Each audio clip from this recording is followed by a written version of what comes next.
do you run into those people now and say, wait a minute, change all that, forget everything I told you 5 years ago?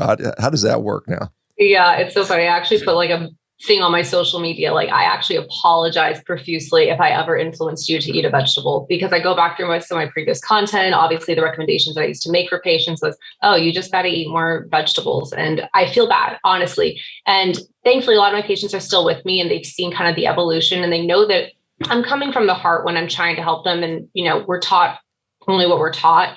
And I think they appreciate that I've kept an open mind, and I'm really trying to actually do what's best for them. So yeah, I'm guilty of that. And actually at this point, I really don't even use herbal stuff anymore with my patients. It's gotten to the point where my first thing that I'm doing with them is dietary interventions, getting them off of a lot of the nuts, the seeds, the grains, definitely raw vegetables, at least initially.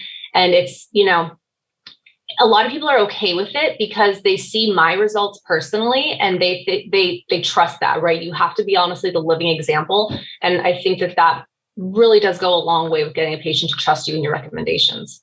Yeah. I'm thinking about back to my medical career, and I never even did much with diet. So I didn't even think to tell people that. I'd have some obese patients. I said, hey guys, just you stop eating so much, exercise more. I was a big workout guy. Hey, just get out there and do some squats or something, and it wasn't until I, figured out, hey, you're kind of not doing well yourself, that you need to do this. And then I started adding that in. But, at least the people out there that are pushing that lifestyle nutrition before all the pills and all the other stuff that typically, most of medicine does.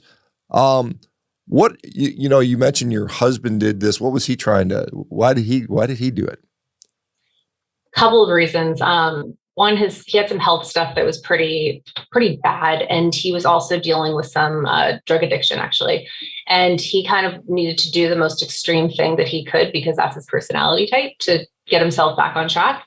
And he ended up he discovered he discovered Dr. Anthony Chaffee, and he just kind of went down the rabbit hole, and he actually went cold turkey, meat, salt, water. And it was, again, I thought he was crazy, but it ended up working out for him. And he actually, was like my quote unquote coach with me going in it. And after seeing him do that, that's when I was like, you should totally do your certification program.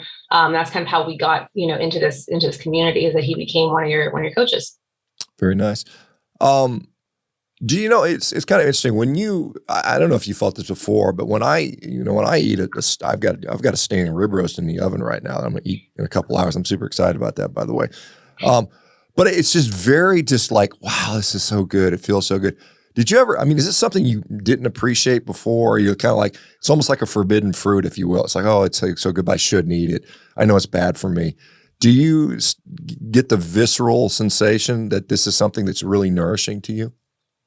You hit the nail on the head. I actually can't even emphasize that point enough when I'm teaching people about this, or I'm talking about this, because I actually come from a background of like multiple eating disorders, right? And those all came from various things. And I think, honestly, a lot of it came from the fact that I was undernourished as a kid, that I came from an Italian family. We ate a lot of pastas, breads.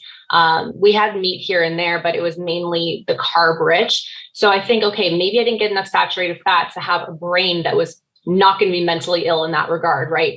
So now come full circle over here, where I'm actually eating plenty of animal fats, nourishing my body in a really great way, zero eating disorder of any degree. And it's been such a freeing thing for me. Eating this way has been the most free I've ever felt when it comes to my food choices, even compared to when I was eating tons of vegetables, lots of salads. It's been the best, because yes, it does just feel good on the inside, knowing you're getting the actual nutrition that your body needs to function. Yeah. It's kind of like if you go back to the days of, the Kellogg brothers and the sort of the Victorian puritanical, you shouldn't feel this good feeling, whether it's sexual or nutrition. You're supposed to deny yourself these pleasures of the flesh, and it turns you into this psychopathic, anxiety-ridden, crazy person, right? Yeah, you nailed it. Yeah, it's and you mentioned yourself with anxiety and your husband with addiction, and I see this all the time. These people that are trying to fill holes with something: drugs, alcohol, pornography, prescription drugs, street drugs, cigarettes, and a lot of times it's just by feeding yourself the right way, and I see this curiously, a lot of people go on a carnivore diet and they quit smoking or they quit drinking or they quit whatever.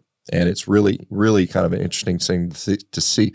Does your practice, you talk about, you said you do a lot of regenerative medicine, longevity, which honestly, I'm waiting to see these 120-year-old jacked, tan, healthy looking people. I haven't seen it yet. So I'm always skeptical about that. But what do you think, because people say, well, my gosh, everybody knows that the blue zones and the Seventh-day Adventists living in Loma Linda live longer than everybody. I mean, what are your thoughts around that now with regard to longevity? Yeah, it's such a good question. I think that a lot of that data has actually been incorrectly construed to the public. I don't think that they're living as long and as healthy as might be what's being told to people. And because the question then becomes is, okay, yes, maybe you're living to 120, but then how many of those years are you actually healthy? Are you actually functional? Are you actually able to do the things that you love? And I think that's the more important question is, where is your health span lining up on that? And it's cool because right now, we have a lot of technology that can contribute to a really, really healthy lifespan. I mean, from the regenerative medicine side, I know you used to do orthopedic surgery. You hate my kind because I like to save my patients from getting orthopedic surgery by doing things like PRP and stuff like that to actually heal the joints, along with the carnivore diet recommendations, along with things like peptides. And we have a lot of this technology. We can do hormone replacement therapy to keep people functioning at hormone levels that are at a younger age without, a lot of them can actually do really great with that by just being on the carnivore diet. But again, it keeps you metabolically, physiologically a little bit younger than you actually are. And if you're doing a lot of the things like the healthy diet, adequate movement, getting sunlight, you, I think, potentially could have many years ahead of you. And this is another interesting thing. I saw a statistic that there's actually more centenarians coming out right now than there ever has been in the past. So while a lot of people are getting sicker, there are a lot of people who are also living longer right now. So it'll be interesting to see what we can actually get from this movement too. Yeah, it is. It is kind of interesting because most of my experience with folks living to 100, centenarians, almost exclusively were old ladies wearing a diaper with a broken hip and demented, and they would come in. I remember, here's another, old lady. Don't live to be 100. It's just kind of I just saw that over and over and over again. All these poor little old ladies with their broken hips, and and just for those who don't know, if you break your hip, and vegan diets have been shown 40% increase in hip fractures or something along those lines, all-cause fractures, your likelihood of living another year goes down significantly. It's like a 40% mortality rate after a broken hip within 1 year. So it's amazingly